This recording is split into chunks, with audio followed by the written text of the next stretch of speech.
فمن أظلم ممن كذب على الله وكذب بالصدق إذ جاءه أليس في جهنم مثوى للكافرين۔ پھر اس شخص سے بڑا ظالم اور کون ہوگا جس نے اللہ پر جھوٹ باندھا اور جب سچائی اس کے سامنے آئی تو اسے جھٹلا دیا۔ کیا ایسے کافروں کے لیے جہنم میں کوئی ٹھکانہ نہیں ہے؟ والذی جاء بالصدق وصدق به اولئک هم المتقون۔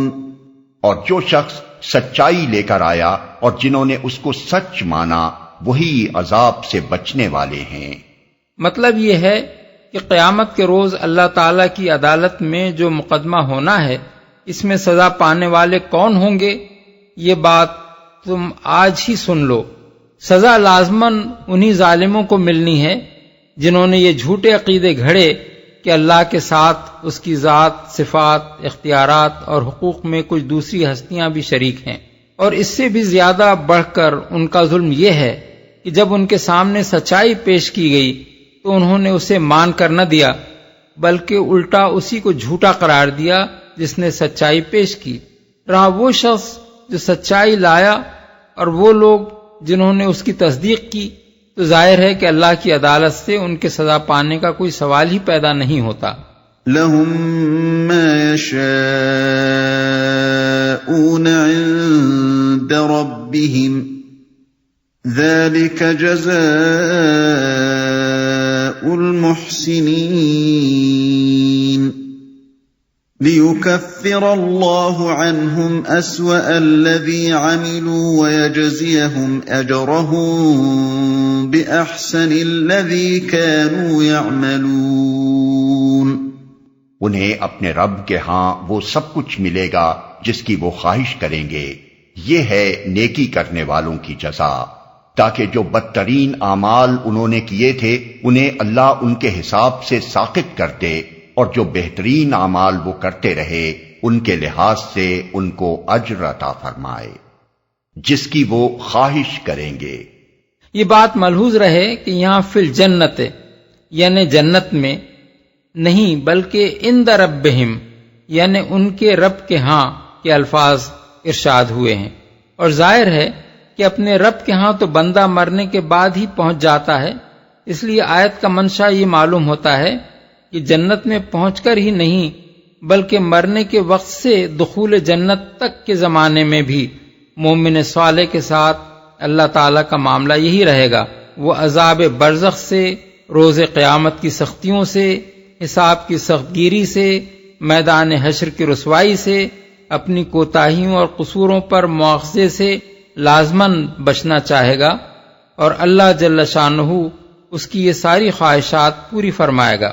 ان کو اجر عطا فرمائے۔ نبی صلی اللہ علیہ وسلم پر جو لوگ ایمان لائے تھے زمانہ جاہلیت میں، ان سے اعتقادی اور اخلاقی دونوں ہی طرح کے بدترین گناہ سرزد ہو چکے تھے، اور ایمان لانے کے بعد انہوں نے صرف یہی ایک نیکی نہ کی تھی کہ اس جھوٹ کو چھوڑ دیا جسے وہ پہلے مان رہے تھے، اور وہ سچائی قبول کر لی جسے حضور نے پیش فرمایا تھا، بلکہ مزید برآں انہوں نے اخلاق، عبادات اور معاملات میں بہترین اعمال صالحہ انجام دیے تھے۔ اللہ تعالیٰ فرماتا ہے کہ ان کے وہ بدترین اعمال جو جاہلیت میں ان سے سرزد ہوئے تھے ان کے حساب سے محو کر دیے جائیں گے، اور ان کو انعام ان اعمال کے لحاظ سے دیا جائے گا جو ان کے نامہ اعمال میں سب سے بہتر ہوں گے۔ أَلَيْسَ اللَّهُ بِكَافٍ عَبْدَهُ وَيُخَوِّفُونَكَ بِالَّذِينَ مِن دُونِهِ وَمَن يُضْلِلِ اللَّهُ فَمَا لَهُ مِنْ هَادٍ وَمَن يَهْدِ اللَّهُ فَمَا لَهُ مِن مُضِلٍّ أَلَيْسَ اللَّهُ بِعَزِيزٍ ذِي انتقام۔ اے نبی، کیا اللہ اپنے بندے کے لیے کافی نہیں ہے؟ یہ لوگ اس کے سوا دوسروں سے تم کو ڈراتے ہیں، حالانکہ اللہ جسے گمراہی میں ڈال دے اسے کوئی راستہ دکھانے والا نہیں، اور جسے وہ ہدایت دے اسے بھٹکانے والا بھی کوئی نہیں۔ کیا اللہ زبردست اور انتقام لینے والا نہیں ہے؟ دوسروں سے تم کو ڈراتے ہیں۔ کفار مکہ نبی صلی اللہ علیہ وسلم سے کہا کرتے تھے کہ تم ہمارے معبودوں کی شان میں گستاخیاں کرتے ہو اور ان کے خلاف زبان کھولتے ہو، تمہیں معلوم نہیں ہے کہ یہ کیسی زبردست باکرامت ہستیاں ہیں، ان کی توہین تو جس نے بھی کی وہ برباد ہو گیا، تم بھی اگر اپنی باتوں سے باز نہ آئے تو یہ تمہارا تختہ الٹ دیں گے۔ انتقام لینے والا نہیں ہے، یعنی یہ بھی ہدایت سے ان کی محرومی ہی کا کرشمہ ہے کہ ان احمقوں کو اپنے ان معبودوں کی طاقت و عزت کا تو بڑا خیال ہے، مگر انہیں اس بات کا خیال کبھی نہیں آتا کہ اللہ بھی کوئی زبردست ہستی ہے، اور شرک کر کے اس کی جو توہین یہ کر رہے ہیں اس کی بھی کوئی سزا انہیں مل سکتی ہے۔ وَلَئِن سَأَلْتَهُم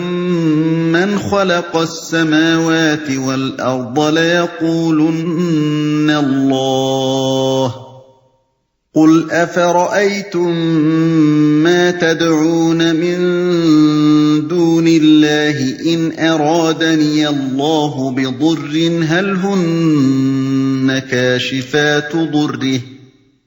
إِنْ أَرَادَنِيَ اللَّهُ بِضُرٍّ هَلْ هُنَّ كَاشِفَاتُ ضُرِّهِ أَوْ أَرَادَنِي بِرَحْمَةٍ هَلْ هُنَّ مُمْسِكَاتُ رَحْمَتِهِ قُلْ حَسْبِيَ اللَّهُ عَلَيْهِ يَتَوَكَّلُ الْمُتَوَكِّلُونَ۔ ان لوگوں سے اگر تم پوچھو کہ زمین اور آسمانوں کو کس نے پیدا کیا ہے تو یہ خود کہیں گے کہ اللہ نے۔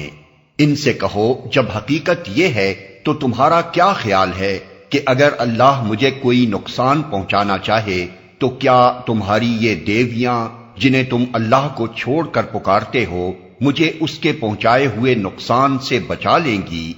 یا اللہ مجھ پر مہربانی کرنا چاہے تو کیا یہ اس کی رحمت کو روک سکیں گی؟ پس ان سے کہہ دو کہ میرے لیے اللہ ہی کافی ہے، بھروسہ کرنے والے اسی پر بھروسہ کرتے ہیں۔ ابن ابی حاتم نے ابن عباس سے روایت نقل کی ہے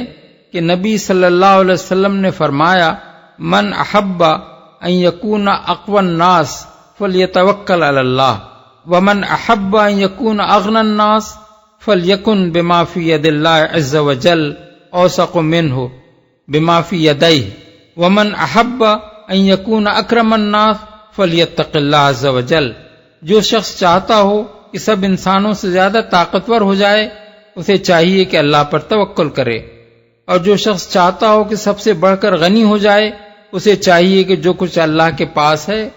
اس پر زیادہ بھروسہ رکھے بنسبت اس چیز کے جو اس کے اپنے ہاتھ میں ہے، اور جو شخص چاہتا ہو کہ سب سے زیادہ عزت والا ہو جائے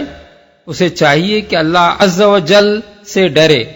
قُلْ يَا قَوْمِ اعْمَلُوا عَلَى مَكَانَتِكُمْ إِنِّي عَامِلٌ فَسَوْفَ تَعْلَمُونَ مَن يَأْتِيهِ عَذَابٌ يُخْزِيهِ وَيَحِلُّ عَلَيْهِ عَذَابٌ مُقِيمٌ۔ ان سے صاف کہو کہ اے میری قوم کے لوگو، تم اپنی جگہ اپنا کام کیے جاؤ، میں اپنا کام کرتا رہوں گا، ان قریب تمہیں معلوم ہو جائے گا کہ کس پر رسوا کن عذاب آتا ہے اور کسے وہ سزا ملتی ہے جو کبھی ٹلنے والی نہیں۔ اپنی جگہ اپنا کام کیے جاؤ، یعنی مجھے زگ دینے کے لیے جو کچھ تم کر رہے ہو اور کر سکتے ہو وہ کیے جاؤ، اپنی کرنی میں کوئی کسر نہ اٹھا رکھو۔ إِنَّا أَنزَلْنَا عَلَيْكَ الْكِتَابَ لِلنَّاسِ بِالْحَقِّ فَمَنِ اهْتَدَى فَلِنَفْسِهِ وَمَنْ ضَلَّ فَإِنَّمَا يَضِلُّ عَلَيْهَا وَمَا أَنْتَ أنت عليهم بوكيل۔ اے نبی، ہم نے سب انسانوں کے لیے یہ کتاب برحق تم پر نازل کر دی ہے۔ اب جو سیدھا راستہ اختیار کرے گا اپنے لیے کرے گا، اور جو بھٹکے گا اس کے بھٹکنے کا وبال اسی پر ہوگا، تم ان کے ذمہ دار نہیں ہو۔ یعنی تمہارے سپرد انہیں راہ راست پر لے آنا نہیں ہے، تمہارا کام صرف یہ ہے کہ ان کے سامنے راہ راست پیش کر دو، اس کے بعد اگر یہ گمراہ رہیں تو تم پر کوئی ذمہ داری نہیں ہے۔